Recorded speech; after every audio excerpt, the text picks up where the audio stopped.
Assalamualaikum warahmatullahi wabarakatuh. Bismillahirrahmanirrahim. Bersua lagi dalam rancangan Berita ASEAN keluarannya hari ini 8 hari bulan Oktober 2014 yang memaparkan peristiwa dan pergolakan yang berlaku di sekitar rantau ASEAN. Penyertaan pertubuhan negara-negara Asia Tenggara ASEAN dalam APEC telah memberi peluang ASEAN untuk memperteguhkan kedudukannya dari segi hubungan antarabangsa dan integrasi ekonomi yang mana ASEAN dapat membincangkan isu-isu serantau dengan rakan perdagangan sejajar dengan syarat-syarat baru dalam persekitaran perdagangan antarabangsa.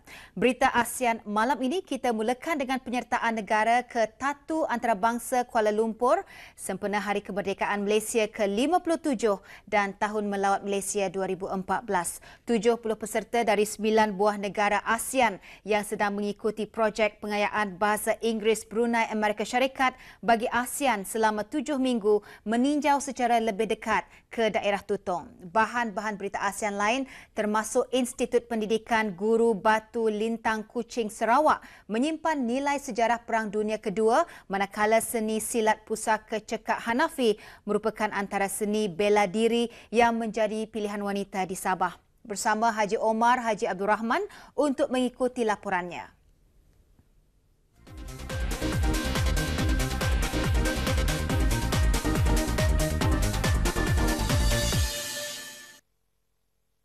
Negara Brunei Darussalam akan menyertai Tatu Antarabangsa Kuala Lumpur KLIT sempena Hari Kemerdekaan Malaysia ke-57 dan Tahun Melawat Malaysia 2014. Tahun ini negara menghantar seramai 74 orang anggota terdiri daripada gabungan pancaragam angkatan bersenjata di Raja Brunei, pancaragam tentera laut di Raja Brunei, pasukan Serunai serta tambur Batalion Kedua dan Batalion Ketiga Tentera Darat di Raja Brunei. Sebelum kontingen negara berlepas ke Malaysia, satu majlis penyerahan bendera berlangsung baru-baru ini di Mini Stadium Bolkiah Garrison, Brakas.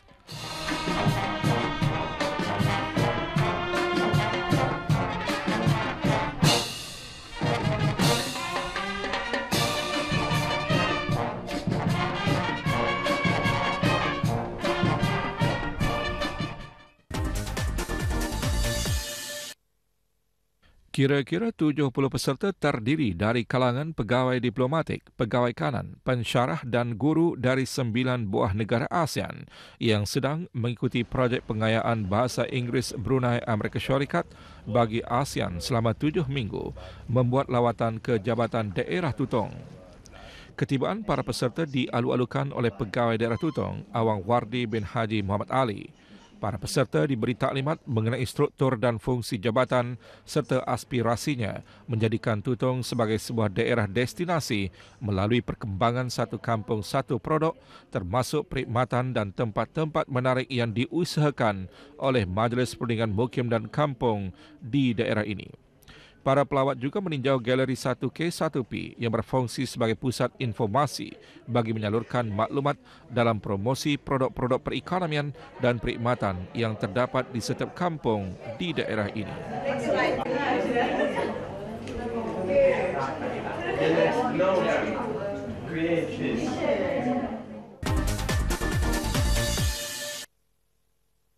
Institut Pendidikan Guru Batu Lintang yang dulunya dikenali sebagai Kolej Perguruan Batu Lintang di Kuching merupakan institut pendidikan guru tertua di Sarawak. Pada tahun 1997, kolej ini dinaik taraf menjadi sebuah institut pendidikan guru bagi mengenang nilai sejarah dan fungsinya kepada pembentukan negeri Bumi Kenyalang. Namun di sebalik blok-blok bangunan yang terdapat di tapak institut yang telah banyak melahirkan tenaga pengajar itu, terselit kesan sejarah yang menghimpun igawan ngeri askar British yang ditawan oleh tentera Jepun dalam kempen Perang Dunia Kedua di Sarawak 69 tahun lalu.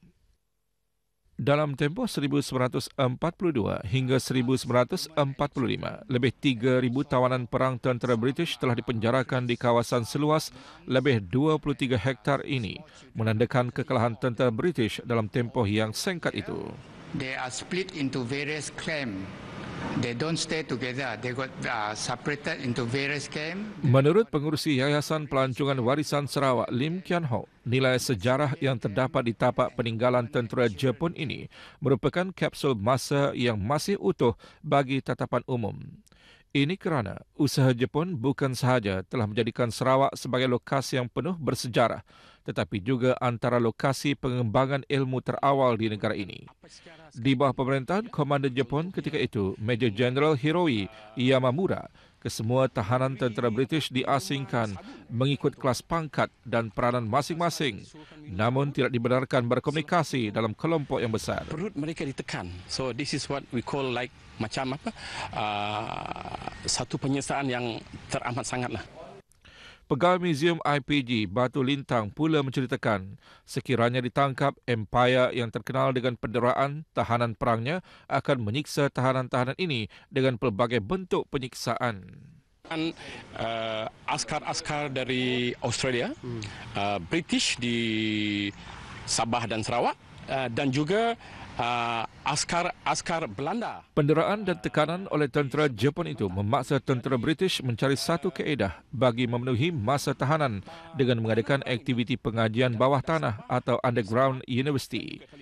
Kem tahanan Jepun ini amat besar fungsinya bagi Kepulauan Borneo kerana kesemua tahanan perang di sekitar pulau ini termasuk Sabah, Labuan dan Kalimantan Indonesia dibawa ke sini. Pada saat Sarawak bebas dari cengkaman Jepun pada 11 September 1945 dan menyerahkan semula kekuasaan negara itu kepada British, tahanan-tahanan di kem itu turut menamatkan pengajian bawah tanah.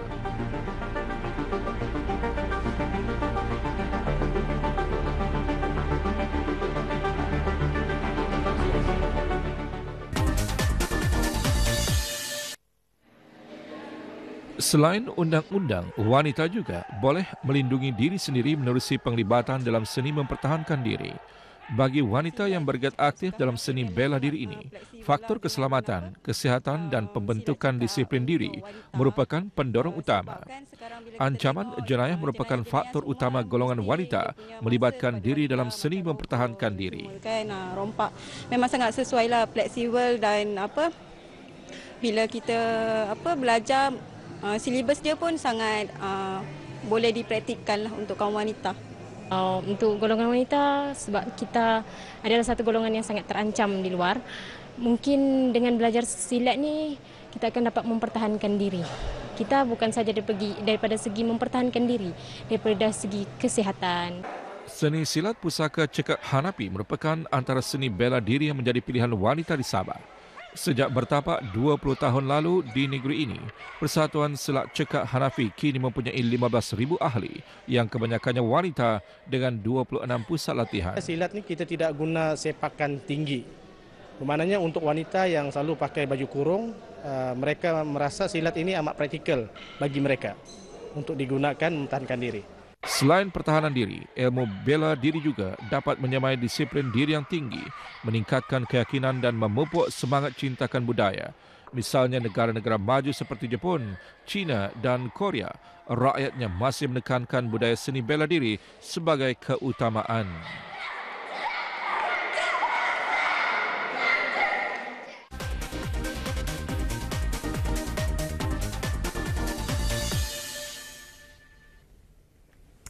Auda, berita ASEAN malam ini juga mengongsikan berita menarik yang lain. Filipina menyambut ulang tahun ke-47 penubuhan pertubuhan negara-negara Asia Tenggara ASEAN.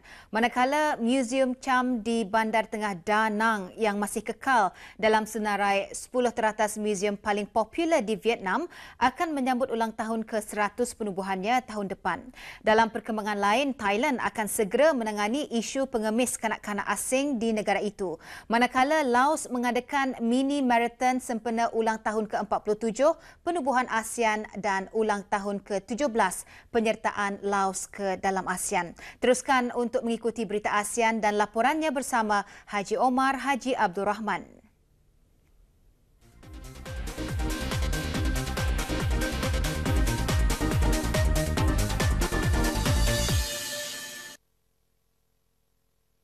Beberapa perwakilan kerajaan, diplomatik dan universiti menyertai sambutan ulang tahun ke-47 Penubuhan Pertubuhan Negara-Negara Asia Tenggara ASEAN yang dianggotai oleh negara Brunei Darussalam, Kemboja, Indonesia, Laos, Malaysia, Myanmar, Filipina, Singapura, Thailand dan Vietnam.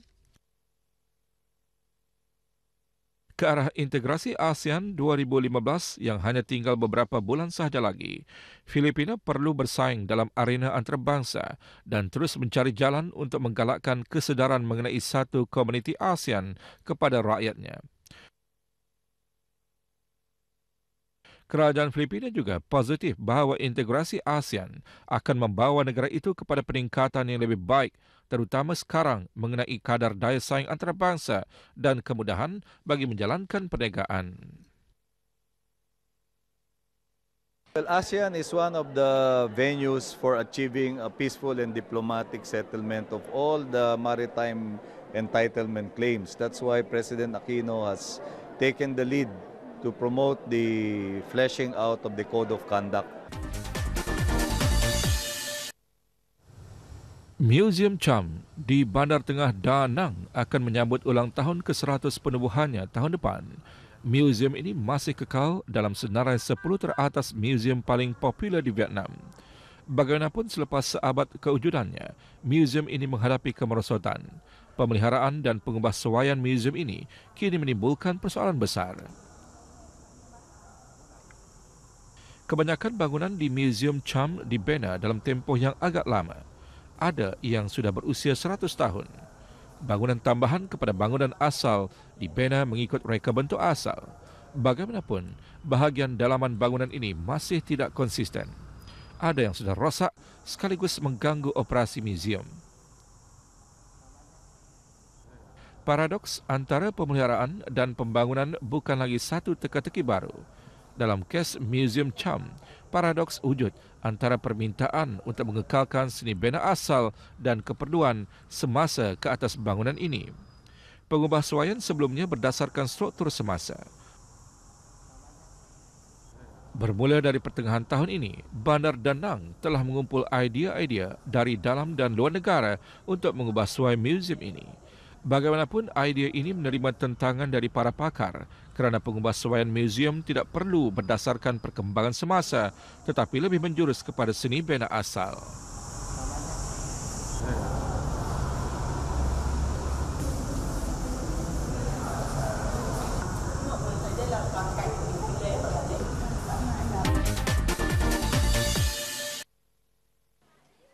Kementerian Pembangunan Sosial dan Keselamatan Manusia Thailand akan segera menangani isu pengemis kanak-kanak asing di negara itu setelah mendapati lebih dari 90% pengemis menjadi mangsa penyeludupan manusia. Pengemis kanak-kanak menjadi mangsa peralihan dalam ekonomi dan struktur sosial. Ada juga yang menyeludup ke Thailand semata-mata untuk menjadi pengemis. Sebahagiannya terpaksa terbiar dalam kumpulan penyeludupan manusia dan beberapa yang lain telah dijual kepada kumpulan penjenayah oleh keluarga mereka sendiri. Menurut Ketua Pengarah Jabatan Pembangunan Sosial dan Kebajikan, Yani Letkarai, hampir 100% pengemis kanak-kanak berasal dari Kemboja. Sebahagiannya datang sendiri, ada yang datang dengan ibu dan juga bersama pengendali perdagangan manusia.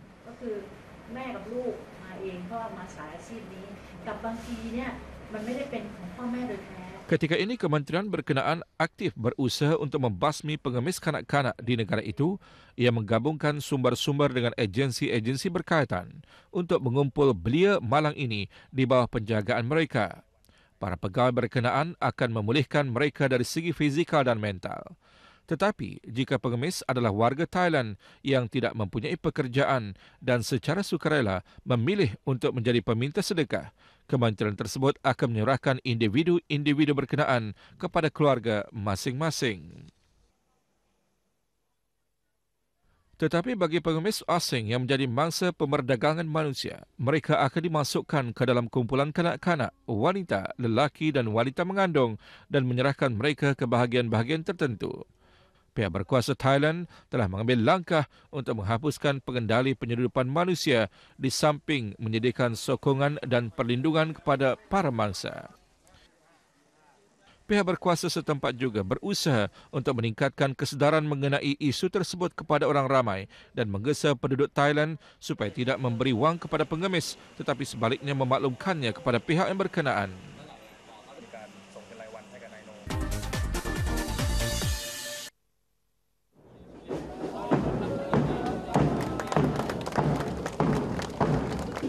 Lebih 500 orang menyertai mini maraton di Vientiane sempena ulang tahun ke-47 penubuhan ASEAN dan ulang tahun ke-17 penyertaan Laos ke dalam ASEAN. Mini maraton khas ini bertujuan untuk menggalakkan perpaduan dan penjagaan kesihatan yang memuaskan. Timbalan Perdana Menteri dan Menteri Luar Laos, Thongloun Sisolet, Timbalan Menteri, Duta, para diplomat dan wakil-wakil tetap perhubungan antarabangsa menyertai acara ini.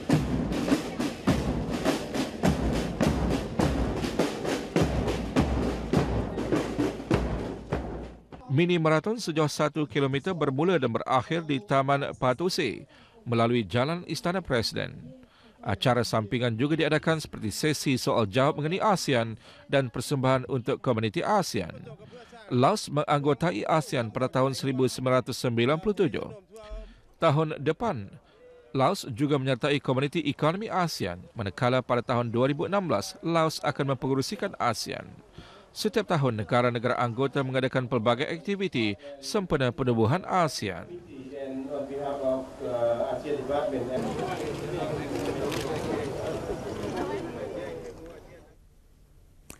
Hingga di sini dulu pertemuan kita dalam Berita ASEAN malam ini. Bertemu lagi minggu depan pada hari dan waktu yang sama. Assalamualaikum warahmatullahi wabarakatuh. Salam hormat dan selamat malam.